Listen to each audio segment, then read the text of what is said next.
Most Americans love their country.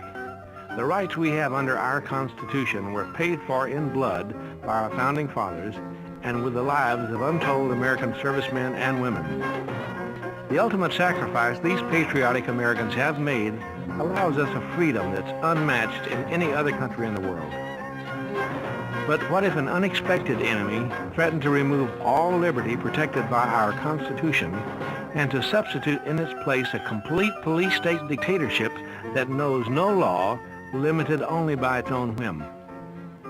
The following program is an urgent wake-up call.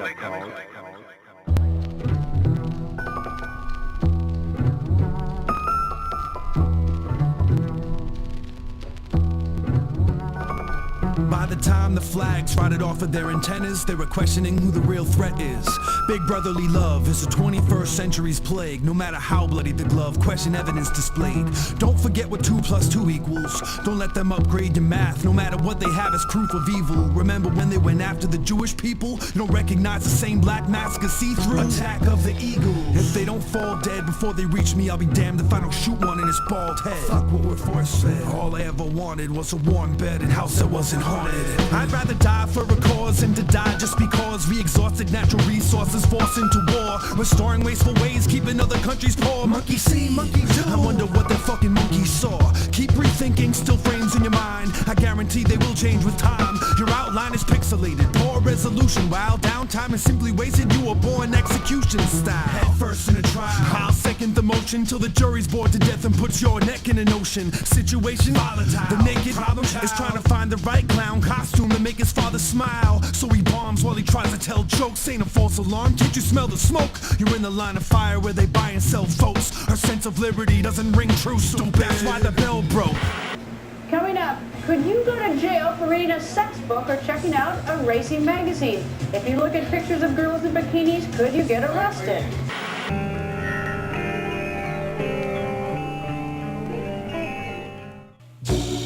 This is a big issue, especially with my television show.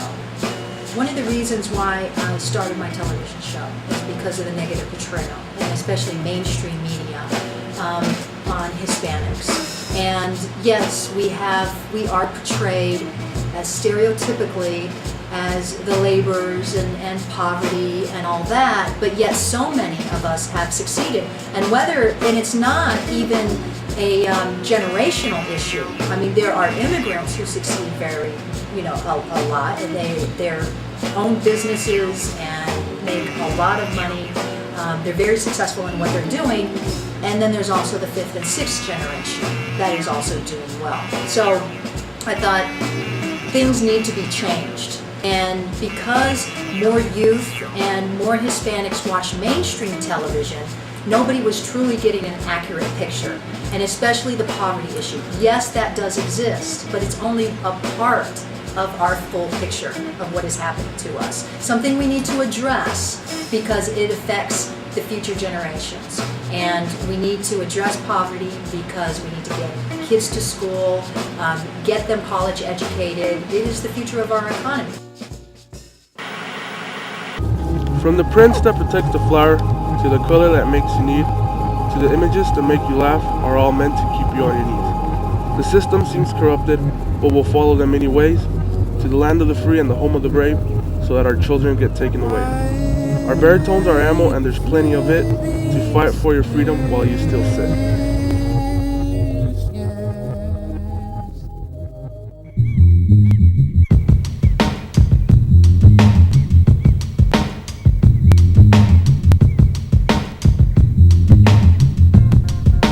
There's so many implicit and explicit stereotypes that I see, and a lot of those happen in cartoons. I noticed that kids, at least the kids of my son's age, they spend the majority of their TV time watching cartoons. And cartoons, if you really look at that, you will see that they play off stereotypes incredibly. And some of the most popular cartoons are playing off stereotypes that, like maybe 10 years ago, before cartoons kind of became such a huge explosion, would have been considered to be like racist. But now that I think there's just a more acceptance of, stereotypes, and caricatures of facial features, and you know, to some certain extent, I think there's an artistic license that artists have when they draw cartoon characters and create personalities.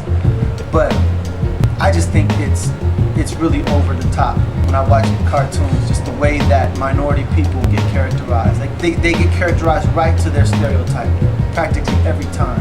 And there's not many good examples of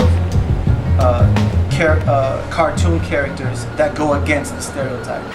What kind of world do we live in? I ask myself this question every time I step outside of my own head, open my eyes, and just observe, quietly. Every time I wake up, look around my room, and I realize that I've been evicted again. Every time I step outside my house, and all I see is my broken down car with no money to fix it. My neighbor being harassed by the police once again because he fit the description.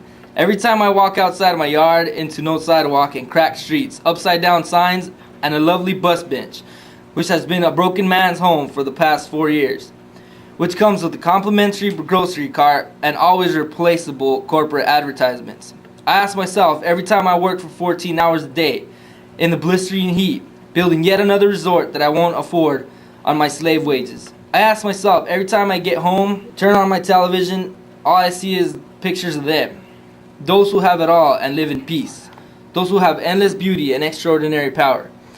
Those who have all the money in the world and nothing to offer. But I also see me. I just happen to be hanging off the edge of the picture, or the wrong side of town, or the wrong side of the tracks. My mother cleans their houses, my father builds their town, my sister is a town slut. My brother hijacks cars and in the news, my neighbor's mugshot, because he fit the description.